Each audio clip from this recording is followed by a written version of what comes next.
संगीत, म्यूजिक, मौसीकी, ये परमात्मा की, खुदा की एक इतनी अद्भुत देन है जिसमें मोहब्बत के जज्बात हैं, अकीदत के सुर हैं, खुशियों की सरगम और इबादत की महक है। दुनिया का कोई भी बशर ऐसा नहीं जो ये कहे कि उसका नाता संगीत से नहीं।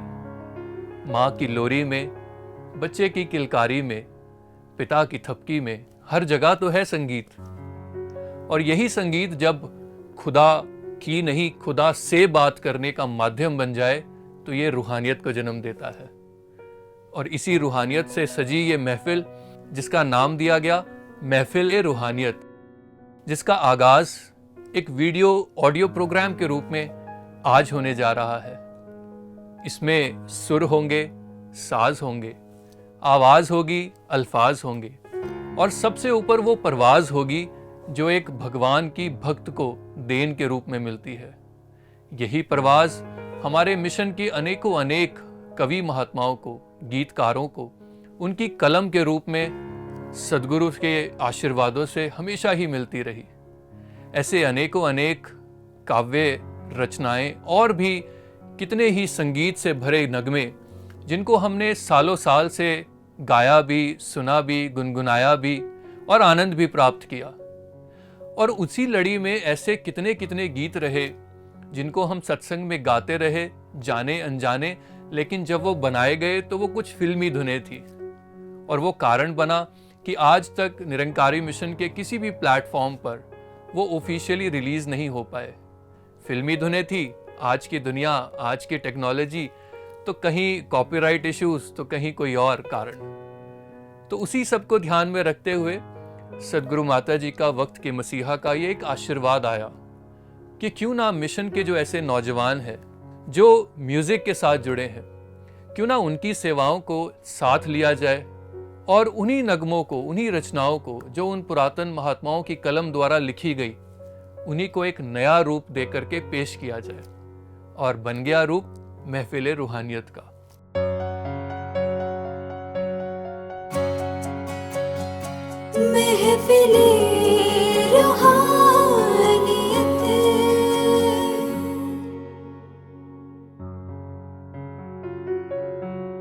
इस अद्भुत लड़ी में आज का ये पहला पड़ाव, जब इस महफिल-ए-रूहानियत का आगाज होने जा रहा है, बहुत से ऐसे नौजवान जो इस कला क्षेत्र से जुड़े हैं, संगीत से जुड़े हैं, जिन्होंने अपना योगदान दिया इन कॉम्पोजिशंस को बनाने में।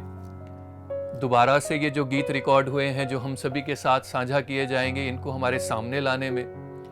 और उन्हीं नौजवानों की नुमाइंदगी करते हुए आज कुछ खास शख्सियत हमारे साथ स्टूडियो में मौजूद हैं, जिनका तारुफ आप जी से कराया जाएगा। लेकिन एक कलाकार का तारुफ उसकी कला ही होती है, तो क्यों ना पहले कला के माध्यम से इनका तारुफ हो और फिर इनका नाम आपके साथ साझा किया जाए। तो आइए इनको सुने। अपना बना के तूने एहसान कर दिया है, ये तेरा शुक्रिया है, ये तेरा शुक्रिया है।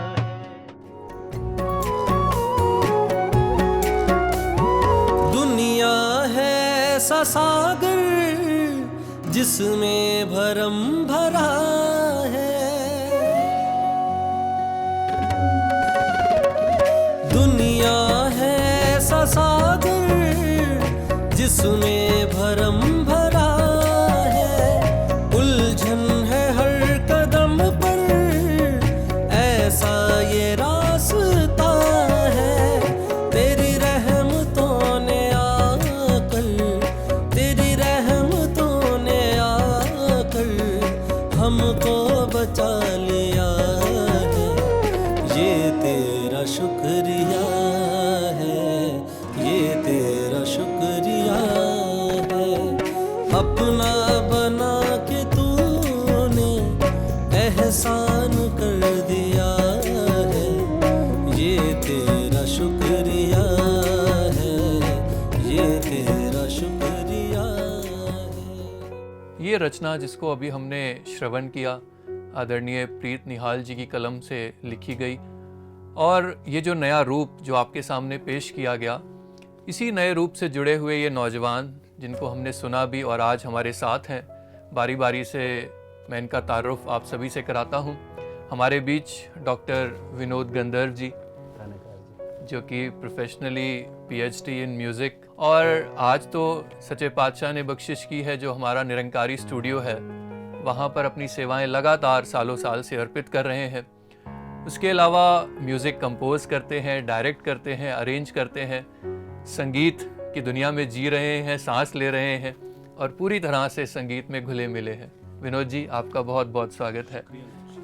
और विनोद जी के साथ हम देख रहे हैं शुभदीप जी। हमारे बीच शुभदीप जी हैं राजपुरा से, जो एक म्यूज़िक अरेंजर के रूप में इन प्रोजेक्ट्स पर अपनी सेवाएं अर्पित समर्पित कर रहे हैं। और ये जो कॉम्पोजिशंस का नया रूप हम देख रहे हैं, उन्हीं को कंपोज करते हुए महात्मा विवेक जी, जो कि अमृतसर से हमारे बीच हैं, म्यूज़िक कंपोज़र के रूप में अपनी सेवाएं निभा रहे हैं। और दास की बाई तरफ अर्पित जी, जो कि प्रोफेशनली साउंड इंजीनियर है।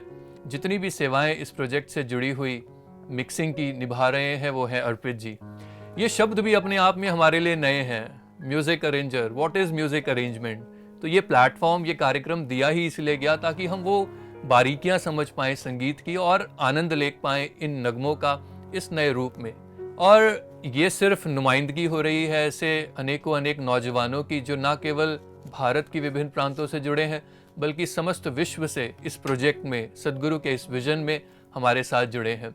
विनोद जी, अभी हमने जिक्र किया कि इन कॉम्पोजिशंस को दोबारा से रिकम्पोज करने की ज़रूरत पड़ी, ताकि हम इन नगमों को, इस खजाने को जो सदगुरु की देन है, ऐसे पुरातन महात्माओं की कलम से लिखे हुए इतने कमाल के वो गीत हैं, उनको हम सारे ही दर्शकों तक, महात्माओं तक पहुंचा सके।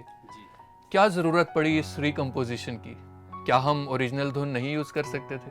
एक्चुअली ये तो बिगनिंग में ही आप जी ने कह दिया कि थोड़ा सा आजकल जो एक कॉपीराइट इशू आता है, क्योंकि जिस वक्त ये गीत लिखे गए उस वक्त मिशन के प्रचार प्रसार में इन गीतों ने बड़ा इनका एक अहम योगदान रहा है जी। तो फिल्मी धुनों पे ही ये गीत लिखे गए थे और उसी तरीके से संगतों में तब से लेकर इनको गाते आ रहे हैं। तो जब हम सोशल नेटवर्किंग की बात करते हैं तो वहाँ बहुत सारे क्लॉज लग जाते हैं, कॉपीराइट इशू है कि फिल्मी धुन पर हमारे गीत है, तो इसलिए ये ब्लेसिंग्स आई माता जी की तरफ से कि इनको थोड़ा सा रिक्रिएट किया जाए। और इसमें बहुत ज़्यादा बदलाव नहीं किए गए, जितनी भी हमारी टीम काम कर रही है उसी राग पे, उसी मीटर पे, उसी बहर पे, जिस धुन पे वो है, उनमें थोड़े से बदलाव किए गए हैं, थोड़े से एक आधे सुर में। हो सकता है सुनने वाले को ये भी लगे कि ये गीत बिगड़ गया है जी। ये ओरिजिनल धुन, क्योंकि ये जहन में इतने, क्योंकि ये हमारे सदाबहार नगमे हैं, बिल्कुल हमारे मिशन के सदाबहार नगमे हैं, तो ये हमारे संगतों में और हमारे सारे जितने भी फॉलोअर्स हैं उनकी रगों में रचे बसे गीत है जी जी जी। और बिल्कुल ओरिजिनल एसेंस भी बनी रहे जी, वो जुड़ाव भी बना रहे, और जो टेक्निकल कहीं अगर लिमिटेशंस थी हम उनको भी ओवरकम कर पाए। और विनोद जी, आपकी इस बात से मुझे तो ये ध्यान आ रहा था कि सदगुरु भी तो हमारी ज़िंदगी में यही करते हैं। मेरा पहनावा नहीं बदला, मेरा खान पान नहीं बदला, जो बदला थोड़ा सा, यानी कि मेरी सोच को बदला। और सोच जब बदलती है तो फिर नज़ारे बदल जाते हैं। कश्तियों को बदलने की ज़रूरत नहीं पड़ती, किनारे बदल जाते हैं। और इसी के साथ जुड़ी हुई हमारी अगली रचना, जिसको रिकम्पोज भी किया गया, नया रूप भी दिया गया, और अब मौका मिला है तो क्यों ना दर्शकों के साथ वो साझी भी की जाए। तो आइए हम सभी मिलजुल करके सुने। बनवारी मैं तेरे दर पे काटूं जिंदगानी,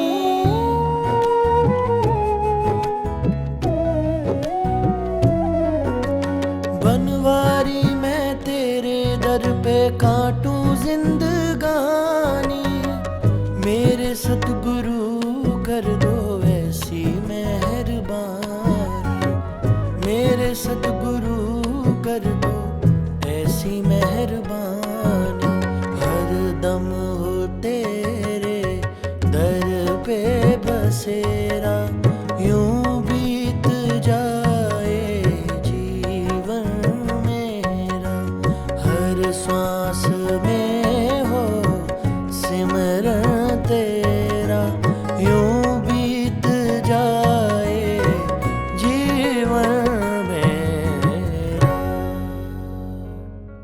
अभी ये रचना इस नए रूप में सुनते हुए एक ख्याल आया कि आज सदगुरु ने मौका दिया इन नौजवानों को जो कि संगीत के क्षेत्र से जुड़े हैं कि इस रचना को एक नया रूप, नई कॉम्पोजिशन, नया अरेंजमेंट, नया म्यूजिक दिया जा सके। इनकी भी सेवाएं अर्पित समर्पित हों और टेक्निकली भी वो रीजंस ओवरकम हो जाएं। और ऐसे ही अनेकों अनेक नौजवान जो सदगुरु की देन NYS के माध्यम से निकल करके आए, वो आज हर रूप में ना केवल संगीत बल्कि कितने ही ऐसे विधा क्षेत्र, कला क्षेत्र जिसमें अपना योगदान देते चले जा रहे हैं।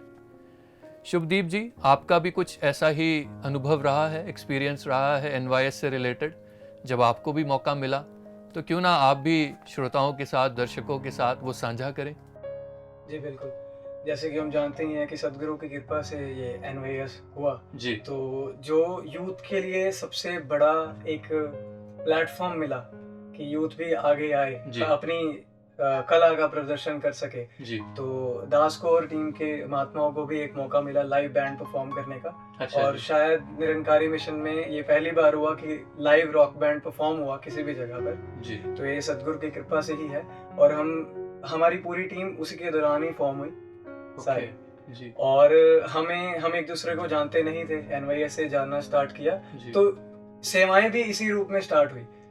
जी। हमने जानना एक दूसरे को स्टार्ट किया कि आप मिक्स करते हैं, ये कॉम्पोजिशंस करते हैं, बस वही एक माध्यम बना जो हमें दोबारा सेवा करने का मौका मिला। बिल्कुल। और so called hidden talent which is no longer hidden अब आपके सामने है, जिसमें इन्होंने जिक्र किया कि कोई म्यूज़िक अरेंज कर रहा है, कंपोज कर रहा है और अपनी सेवाएं अर्पित समर्पित कर रहे हैं।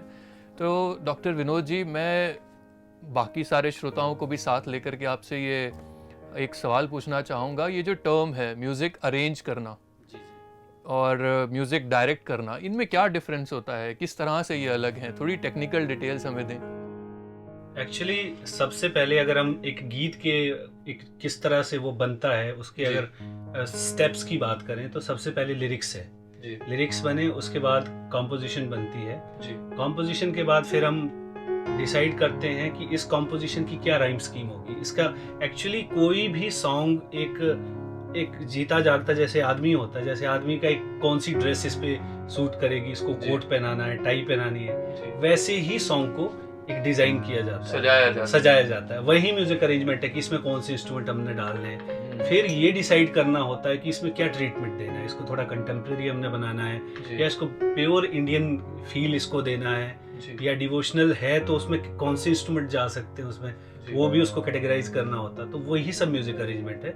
म्यूजिक डायरेक्टर का काम ये है कि किस तरीके से म्यूजिक अरेंजर ने म्यूजिक को अरेंज करना है, इंस्ट्रूमेंट को अरेंज करना है, लेकिन म्यूजिक डायरेक्टर ये डिसाइड करता है कि किस इंस्ट्रूमेंट का कॉम्बिनेशन किस इंस्ट्रूमेंट के साथ अच्छा लगेगा। मान लो फ्लूट का पीस आ रहा है, उसके बाद एकदम से हम कोई बड़ा हैवी रॉक वाला कोई पीस दे दे तो उसका मिसमैच हो जाएगा। तो वो सब म्यूजिक डायरेक्टर का काम।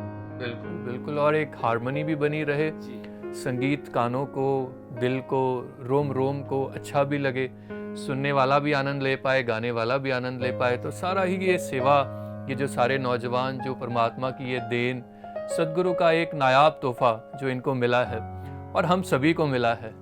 तो क्यों ना आइए अगली रचना में हम सभी शुक्र अदा करें इस नफीस तोहफे का जो इस ब्रह्म ज्ञान के रूप में हमें मिला, हर उस कला का जो हर एक नौजवान को, हर एक बशर को मिली है। आइए मिलजुल करके सदगुरु का शुक्र अदा करें। दिया है तूने नफीस तोहफा, कदर करें हम, हमें कदर दे। दिया है तूने नफीस तोहफा, कदर करें हम, हमें कदर दे।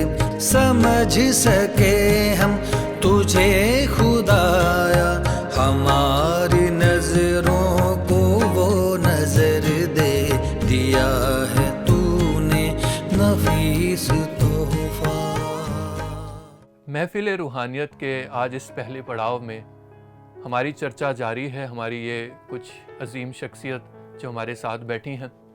विवेक जी, आपसे मैं पूछना चाहूँगा, आप दुनियावी तौर पे बाहर भी स्पेशली म्यूज़िक की फील्ड में परफॉर्म करते हैं, शोज़ होते हैं, तो जब आप सदगुरु के दरबार में अपनी सेवाएं अर्पित समर्पित करते हैं तो कला तो वही है, लेकिन क्या आपको कुछ फ़र्क दिखाई देता है, और अगर देता है तो वो क्या है? जी बिल्कुल, सबसे बड़ा फ़र्क अगर हम देखें कि कहीं और परफॉर्म करने में या गुरु के दर पे अपनी रचना के रूप में आशीर्वाद लेने में, सबसे बड़ा फ़र्क तो यही है कि जब बाहर हम परफॉर्म करते हैं तो वहाँ पे जो भी हमें आता है, जो भी हमारा इंटेलेक्ट है, हम दिखाने की कोशिश करते हैं। जी। लेकिन गुरु के दर पे जब सेवाएं अर्पित करने का मौका मिलता है तो यहाँ पे सब कुछ भुलाकर सिर्फ एक अरदास बनती है कि मालिक जो आता है, जो आपने सिखाया है, उसको कबूल कीजिए। जी।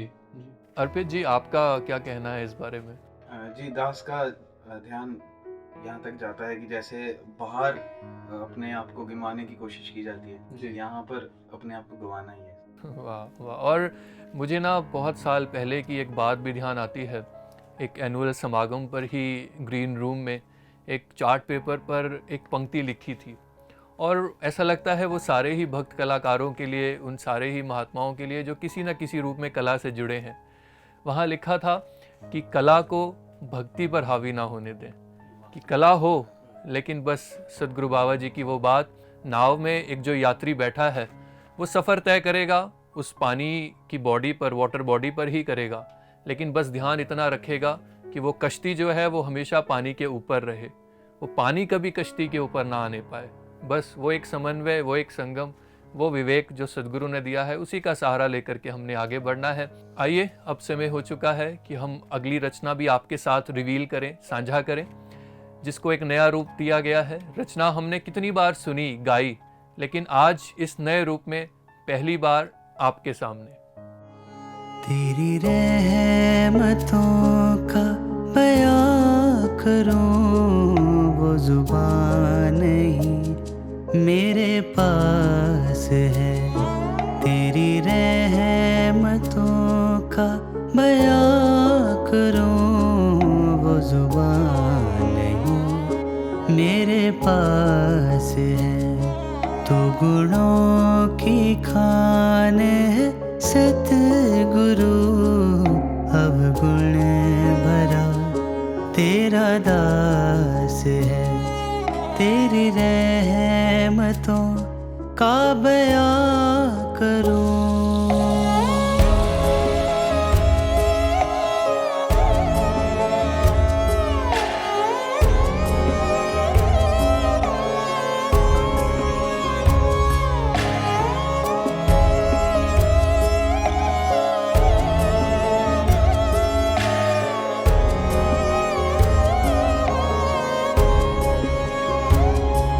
करके करम मेरे सतगुरु, तूने जब शरण में लगा लिया, जो जन्म से ही मेरे साथ थे, मुझे उन दुखों से बचा लिया, मुझे उन दुखों से बचा लिया। मुझे मिल गई यहाँ हर खुशी, वो जहाँ अभी भी उदास है।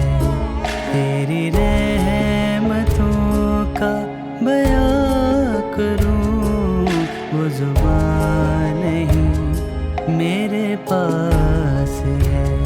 तेरी रहमतों का बयां करूं। तो ये खास कार्यक्रम जो अभी हमने देखा, जिसमें ये सारी की सारी रचनाएं आपके साथ साझा की गई, ये सदगुरु के आशीर्वाद से हर 15 दिन में, महीने में 2 बार आपके साथ इसी प्लेटफॉर्म से साझा किया जाएगा।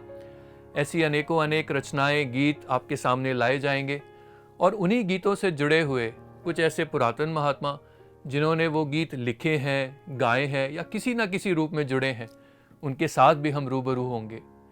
और ये सारे गीत जिनकी झलक आपने इस कार्यक्रम के माध्यम से देखी है, इनका फुल वर्जन, ये सारे के सारे गीत आप सभी के लिए हमारे मिशन के ऑफिशियल यूट्यूब चैनल पर और सारे ही ऑडियो प्लेटफॉर्म्स पर, हमारी वेबसाइट पर आप सभी के लिए जल्द ही उपलब्ध कराए जाएंगे।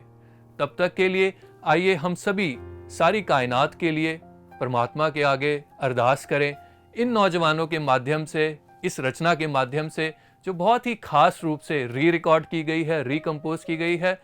आइए इनको सुने और फिर वो रिकॉर्डिंग वाला वर्जन सुने। दीजिए इजाज़त अपने साथी को और इन नौजवानों को। नमस्कार, धन्यकार। बरसा दाता सुख बरसा, आगे